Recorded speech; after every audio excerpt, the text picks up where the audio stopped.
Hello out there, my ghouls and goblins. Now, if you're a fan of Top 5 Scary, you know we spend a lot of time watching the skies, hunting the truth for little green men and flying saucers out there. Let's crack open the X-Files and get ready to cut through some red tapes. This is the top 5 terrifying government cover-ups you will not believe. Let me know down below in the comments which one of these got you the most scared. Number 5. Area 51. Area 51 probably has the most secretive reputation of any building in the United States, maybe even in the world. More so than the Pentagon, the White House, Chuck E. Cheese, you name it. And Area 51 didn't get this reputation because it was easy to get into. It says a lot that our best hope for finding out what was inside Area 51 was for all of us to just sort of swarm the place en masse and kind of hope that there'd be too many of us for them to stop. The thing is though, as good a plan as the Area 51 raid, the US Army kind of saw it coming. Now maybe it's because it was very heavily broadcasted and there was a Facebook event page ready to go telling everyone exactly when to meet, but it could also be because the entire surrounding area around Area 51 is completely surveyed. Not a single stone is left unseen.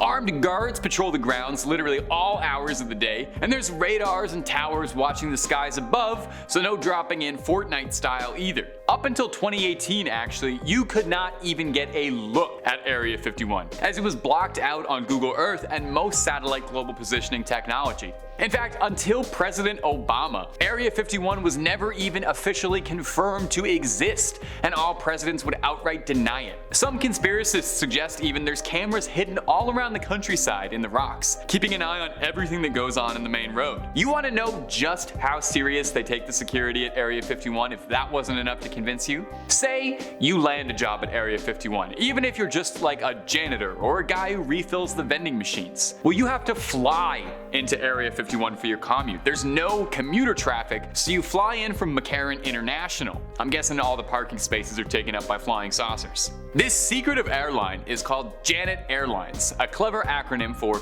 just another non-existent terminal. And Janet may very well be America's most exclusive airline. Even the flight attendants who work on Janet are given top-level government clearance, just in case they overhear something they're not supposed to. You know, a man in black talking about the Type 25 Kig-Yar plasma pistol they recovered from a crash site. They know that's above their pay grade and to just keep moving and get a move on those peanuts. Now, there's no word officially on whether or not flying Janet gets you air miles, but we have to assume so. And if you're looking for more scary stories, government conspiracies, aliens, cryptids, well, we've got lots of that and then some on Top 5 Scary. Click through, subscribe, and keep on creeping on. Number 4. Roswell, New Mexico. This is probably the most infamous confirmed cover-up in government history. Mostly because the process of covering it up kind of made everyone a lot more suspicious and started a national conversation about aliens that's still going to this day. Now it all started way back in 1947, when a rancher discovered mysterious debris on his property. It didn't look like anything he had recognized at the time, so naturally he was a bit confused. It was these lightweight paper-thin alloys that looked a bit like aluminum foil, strange rubbers, fiber optic cables. If you lived on a ranch in the 50s, it seemed like space-age technology. Now, about 2 weeks earlier, civilian pilot Kenneth Arnold had made headlines after claiming that he had seen a series of flying saucers. So in the American shared collective consciousness, flying saucers were very fresh, exciting, and new. The rancher reported it to a local sheriff, who reported it to the Air Force, and then whispers leaked out to the press, and a headline was published: RAAF captures flying saucer on ranch in Roswell. And the rest was basically history. Imagine picking up the newspaper when you see a headline from a credible source that said the government had recovered a flying saucer. I kinda get where all the hysteria is coming from here. Now, where the interesting part comes in is that this little story worked out very well for the government, who were doing their level best to distract the public from the true nature of what they were working on, which would later be discovered to be Project Mogul, a nuclear bomb detection hardware. It was a top-level Black Ops secret project, launching these little weather balloons with audio recording equipment to try and detect nuclear bombs being launched in the Soviet Union. So the alien cover-up worked very well, since not a soul was talking about weather balloons, and all of the conversation instead became fast fascinated around whether or not the Air Force was really harboring alien corpses and flying saucer wreckage, with rumors trickling out of the woodwork like water spilling out of a burst pipe. You know, there were stories of an alien autopsy, reverse engineered UFO crafts, the men in black knocking on people's doors. All of this talked about over a downed balloon. To this day, however, there are still those who champion that the real truth about Roswell has yet to come out, including the 45th President of the United States, who claimed he's heard some very interesting things about the 1947 incident, but didn't allude to anything further. Number 3. MK Ultra. If I have learned anything in my time diving into the unknown, is that the truth invariably is always stranger than fiction, and I have seen some stranger things. All 4 seasons of it. Love that show. Love 11, Steve Harrington and the gang. I think it's so cool that the show takes this wild sci-fi premise like the CIA trying to use narcotics to train people to be psychic super soldiers. It's very creative and oh, they actually did that. The CIA actually did that. Oh, okay. I'm just playing. Of course I knew that. I'm a conspiracy theorist. The core backstory behind Hawkins' favorite little psychic is just as wild as the show. Starting all the way in 1953, the CIA began researching serious efforts into harnessing humanity's latent extrasensory abilities. This program was called MK Ultra, and I'm gonna tell you right now, we would need like 5 or 6 videos to even begin scratching the surface about this one. So if this is something you're at all curious about, this incredibly real thing the American government did, please look it up after this video.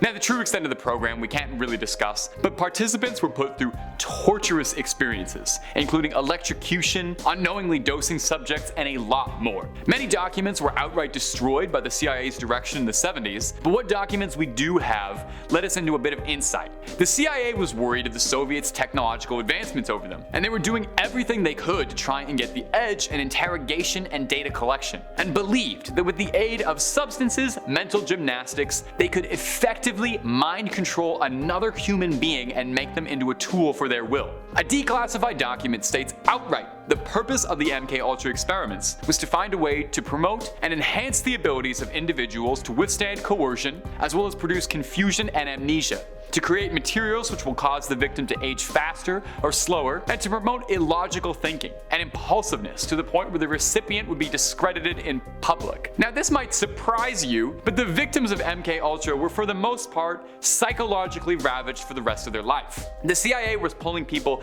literally off of the streets, experimenting on homeless, convicts, single parents, people with nowhere to turn who they know wouldn't tell anybody and who wouldn't be believed. Number 2. Project Gateway.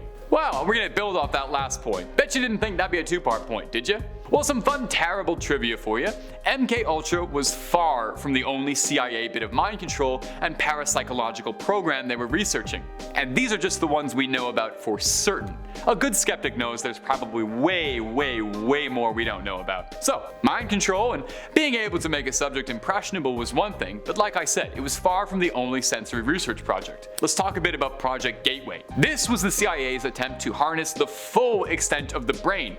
You've probably heard that old adage that you only use 10% of it. This was them trying to use 100, with the hopes that with enough practice, subjects would be able to release their consciousness outside of their physical body and astrally project, with the ultimate goal being full-scale mental time travel, allowing the consciousness to exist beyond the physical realm and access mental memories, experience them from a third-person perspective. If successful, subjects would theoretically be able to relive their own memories, take stock of their surroundings in new ways, and gather intel no one could have. It sounds completely made up and sci-fi. It sounds like the plot of The Men Who Stare at Goats, except that we have got it fairly documented as a real thing. Now, it's very complicated stuff, and not easy to parse into an 11-minute video, but if you want a very quick layman's idea on the experiment, the thinking was that a combination of binaural beats, intensive meditation sessions would affect the flow of the heartbeat and blood flow of the brain and would start to awaken it. There was a line in this document that says if your brain is like a light, the process of Project Gateway was to try and convert that light into a highly focused laser beam. So did it work? Did we have psychic super soldiers? Well, officially, no. The project director found himself frustrated that he wasn't given enough time to produce any truly impressive results from Project Gateway, but maintained that he felt if he had a few more years of solid work and very promising candidates, he could have attained his dreams of separating somebody's body from their consciousness and releasing it into the world. Now, officially, Project gateway was disbanded. But we're on number 2 on this list, so I sincerely hope by now you've realized that there is a lot more they're not telling you. Number 1. Project Blue Book. So, Area 51, Roswell, officially, those are government conspiracies about aliens that the government outright denies. They would never actually devote any of their money and research to something as silly as aliens, right? Of course not. Unless you're an avid UFO conspiracist and you're already very aware of Project Blue Book, the Air Force program to assess and analyze the possible threat of UFOs and flying saucers. The project officially began in 1952 and was terminated in 1969. Blue Book had 2 main goals as the driving force behind it. Number 1, confirm first and foremost if UFOs, UAPs, flying saucers, whatever you want to call it, if they were a threat to American security. Number 2, scientifically analyze all UFO data to ascertain their origins. In nearly 2 decades of Project Blue Book's operation, there were over 12,618 reports filed and written. And those are just the ones reported about as part of this project. That is 12,000 official US government documents on possible alien tech and UFOs.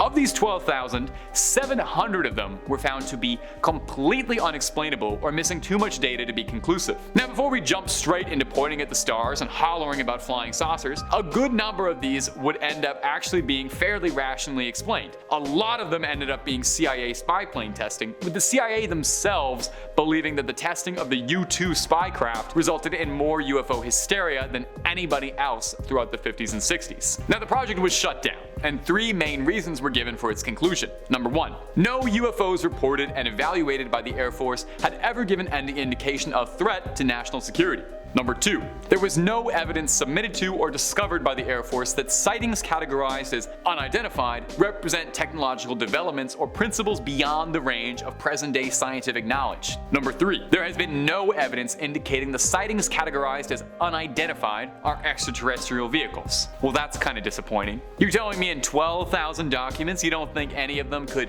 maybe be aliens? Well, that was the end of the line for Project Blue Book. It would be a far cry away from the last time the government would investigate aliens. Now, if you watch our videos, you no doubt have heard me lose my mind once or twice about the UAP reports, and get ready to watch me do it again. When the Pentagon confirmed very recently that they have a very active UFO program and they are still watching the skies looking for the truth just like us. The conversation about UFOs has never been more grounded, ironically enough. Never more believable, never more reasonable, never more rational. And I'm still yelling like I got a tinfoil hat on my head. We'll find the truth someday, my true believers, I know. And that's all for this video, my ghouls and goblins. Thanks so much for hearing me ramble. Creep on creeping on, and I'll see you in the next one.